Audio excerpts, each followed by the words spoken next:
Você já se perguntou como seria crescer em uma época onde a adolescência simplesmente não existia?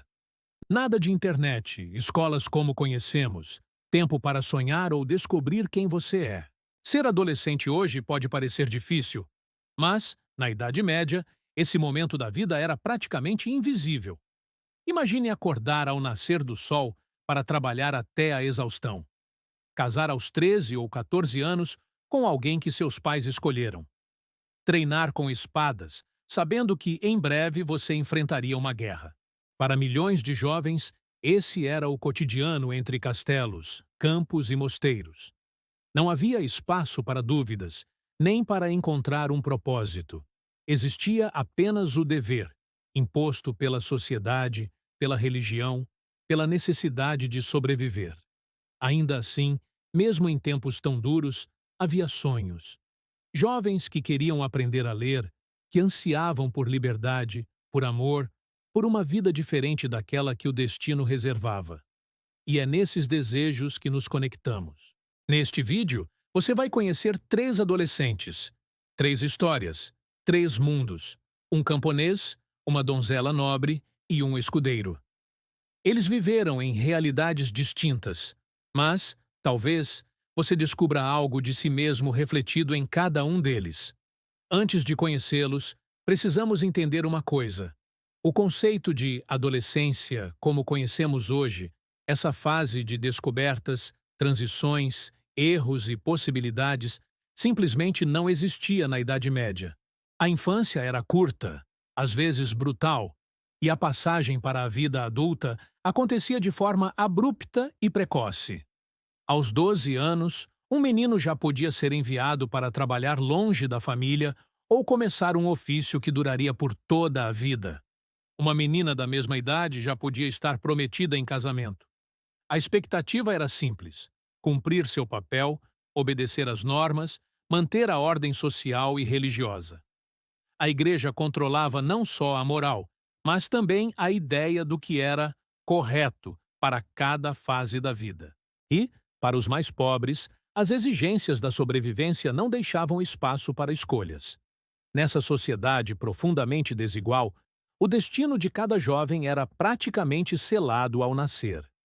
Mas mesmo dentro dessas estruturas rígidas, havia espaço, ainda que pequeno, para o desejo, para a dúvida, para a esperança. É nesse cenário que conhecemos Aldred. Aldred tinha 12 anos e mãos calejadas. Filho de camponeses, sua vida se limitava a um vilarejo de terra batida e pequenas casas de palha sob a vigilância constante do castelo no topo da colina. Trabalhar desde os 6 anos o ensinara a silenciar o cansaço. Sua rotina começava antes do sol nascer e só terminava com a última luz do dia. Enquanto capinava os campos ou cuidava das galinhas, Aldred olhava de longe para a abadia. Os monges, silenciosos, escreviam em pergaminhos que pareciam brilhar com um saber proibido. Ele sonhava em segredo em saber o que diziam aqueles símbolos, mas isso era impossível. Camponeses não liam, não escreviam, não perguntavam. Certa tarde, ao ajudar um monge caído, Aldred foi presenteado com uma bênção e uma única frase: aqueles que buscam já começam a encontrar. Aquilo ecoou nele por semanas. Mesmo sem saber ler, começou a copiar as formas das letras que via nos tecidos ou nas paredes da capela, rabiscando na terra úmida. Seu pai dizia que isso era perda de tempo. Teu destino é a terra, como o meu, como o do meu pai antes de mim. Aldred não respondia, mas à noite, quando o vilarejo dormia, ele olhava para as estrelas e se perguntava: será que há algo além deste chão? Agora, viajamos até um salão iluminado por velas e tapestrias coloridas. Lá está Isolde, com 14 anos, vestida com seda e rendas. Filha de um barão influente, ela aprendeu a tocar alaúde, bordar brasões e recitar salmos. Tudo para ser uma esposa ideal. Desde os 9 anos, sabia que seu destino era o casamento.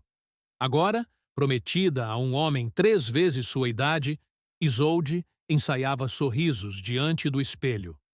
Mas no silêncio do quarto, escondida atrás de cortinas grossas, ela lia poesias de trovadores e sonhava com outra vida, com amor que não fosse negociado, com viagens além das muralhas, com liberdade.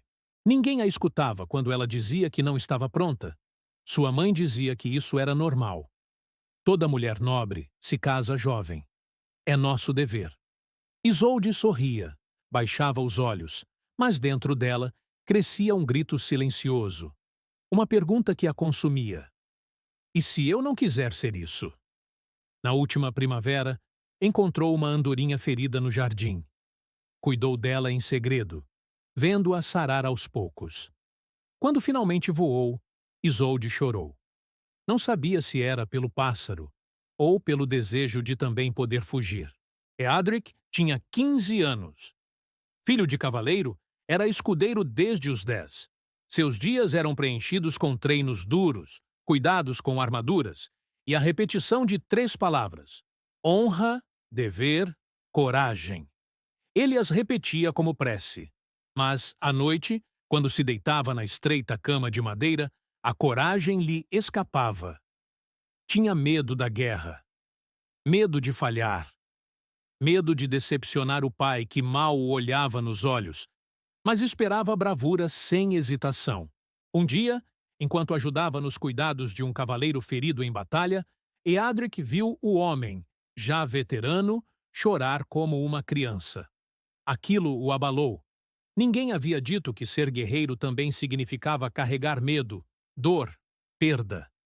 Mas não havia espaço para fraquezas. Então, Eadric treinava mais. Engolia as dúvidas. Olhava para a espada como se ela pudesse lhe dar as respostas que ninguém oferecia. E se ele caísse na primeira batalha? E se não fosse forte o bastante? O silêncio o consumia. Mas, como os outros, sorria para o mundo. Afinal, homens não tremem. Homens não choram. Homens morrem em silêncio. As histórias de Aldred, Isolde e Eadric nos mostram realidades diferentes, mas todas unidas por um ponto comum: o peso de uma vida decidida por outros. Um tempo em que a juventude era sacrificada pela ordem, pela tradição e pelo medo do desconhecido. Hoje, quando pensamos na Idade Média, é comum lembrarmos de castelos românticos, cavaleiros heróicos, donzelas encantadas. Mas a realidade era muito mais dura, muito menos encantada. Adolescentes morriam cedo, casavam sem amor, lutavam guerras que não eram suas.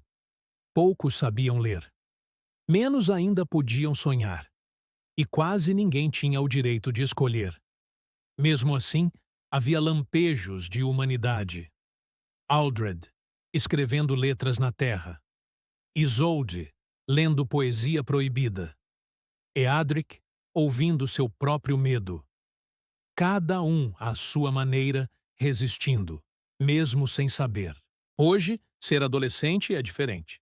Você pode errar, mudar de ideia, se descobrir aos poucos. Pode escolher, falar, estudar, pode se tornar quem quiser. Claro, os desafios continuam. A pressão social, o medo do futuro, a busca por identidade, tudo isso ainda existe. Mas agora há tempo e ferramentas. E mais importante, a voz. Aldred sonhava em ler. Você pode escrever o seu futuro. Isolde queria ser livre. Você pode escolher seu caminho. Eadric queria entender o que sentia. Você pode falar sobre isso e ser ouvido. A adolescência que vivemos hoje foi conquistada ao longo de séculos. É um direito recente e precioso. E ao olharmos para trás, percebemos o quanto é poderoso simplesmente ter tempo para crescer. Agora me diga, com qual desses jovens você mais se identificou? Com Aldred, preso à terra, mas com o olhar no céu? Com Isolde, cercada de luxo, mas cheia de dúvidas? Ou com Eadric, treinado para a guerra, mas lutando consigo mesmo? Escreve aqui nos comentários. Quero saber qual dessas histórias falou mais forte com você. E se quiser continuar essa viagem pelo passado, Dá uma olhada nos outros vídeos aqui do canal. Tem muita coisa surpreendente sobre a Idade Média que você nunca aprendeu na escola.